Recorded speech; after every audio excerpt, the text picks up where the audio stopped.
Hello everyone, for today's vlog I'm going to make a channel review on how they earn on their YouTube channel. But before that, don't forget to subscribe my YouTube channel, click the notification bell for my latest upload. The aim of this video is to serve an inspiration to all small YouTuber and to all viewers. Disclaimer, all digits you see are purely estimated, and for the reference, I use Social Blade, a public website which anyone can check nor access the site. I am here in Social Blade in the channel name of Racal. So in this video we're going to make a channel review and we're going to find out how much you earn on her YouTube channel, from monthly estimated earnings, yearly estimated earnings, daily, weekly, and for the last 30 days. So as you can see, Racal has 52 upload videos with 748,000 subscribers with a total video views of 20,829,913. Country is Philippines. Channel type is people and user created September 5, 2014. And total grade in a Social Blade is letter B negative.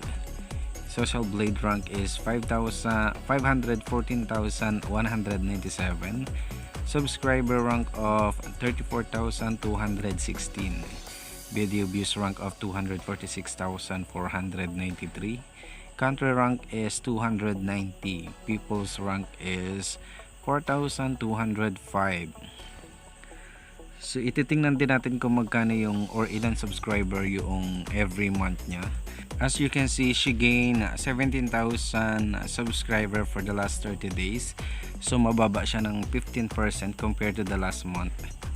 And estimated monthly earnings of minimum and maximum, minimum of $172 to $2,700.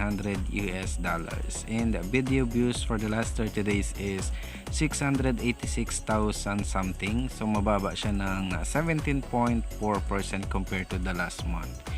And total subscriber weekly, so there is a graph or there is a point na mataas yung kanyang subscriber who subscribed to her YouTube channel. And estimated yearly earnings minimum of $2,100 to $32,900.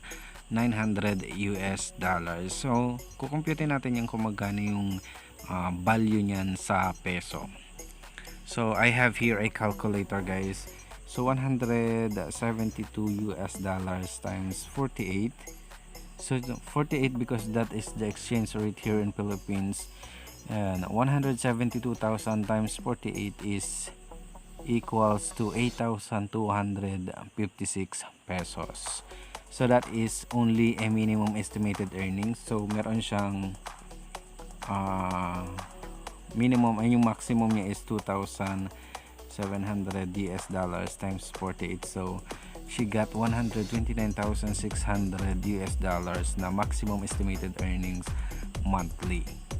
And then yung kanyang minimum estimated earnings yearly na $2,100 times 48, she got 100,800 pesos. Not bad. It's a huge money, guys. And then yung maximum niya $32,900 times 48. So she got 1,579,200 pesos. So that is the maximum estimated earnings of Racal yearly. So not bad yung kanyang estimated earnings, guys. And then sa next page, if we figure out natin kung magkano yung mga generated daily earnings ni Racal, and we're going to find out the daily average, weekly average, and for the last 30 days. So we're going to jump on her YouTube summary to check out the details.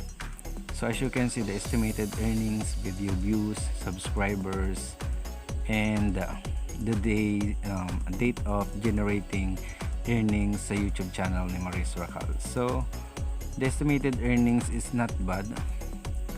So since she only have 52 upload video on her YouTube channel, so she is a celebrity here in Philippines, and her schedule is so hectic. Maybe that is the reason why she only have 52 upload video on her YouTube channel. So you can see the digits, the estimated earnings, the subscribers count who subscribe to her YouTube channel, and of course the total video views for her videos. So in this lower part, so we can see here the daily average, weekly average. So she got 567 subscriber who subscribed to her YouTube channel, with 22,880 total video views, with an estimated earnings of $6 to $92 minimum and maximum. So that is for only one day. And for a weekly average, she gained 3,900 subscribers who subscribed to her YouTube channel, with 160,160 video views, and estimated minimum of $40 to $641 maximum.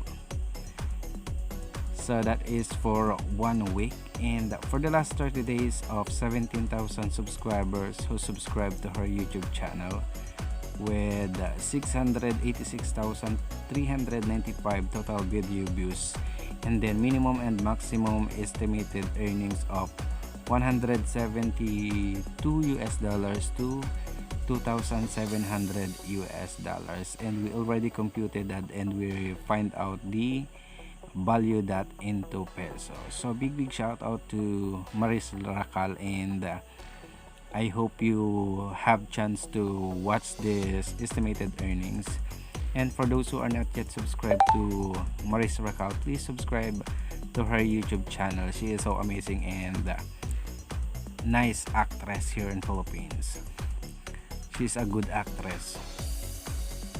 So in the next page, we're going to find out the monthly gain video views in every month, and we're going to compare it to the previous and the present total video views gain for Racal YouTube channel. So in this page, guys, so she gained the total video views of 707,999 video views. So that was February 2021. Yes, that is a recent video upload.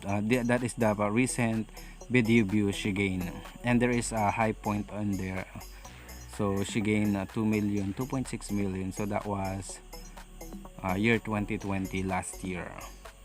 So same with the subscribers count. She gained 16,000 last February. Yes. So not bad for her subscribers she gained. Well, anyway, she is a celebrity and her name is well established. That's why if someone's gonna browse and see her videos on YouTube, they probably gonna watch it. And I made this video to inspire small YouTubers and to all the viewers who are planning to enter YouTube industry. So that's for today's video, guys. Thank you for watching, and don't forget to subscribe, Ikem Rasalas, and keep safe everyone.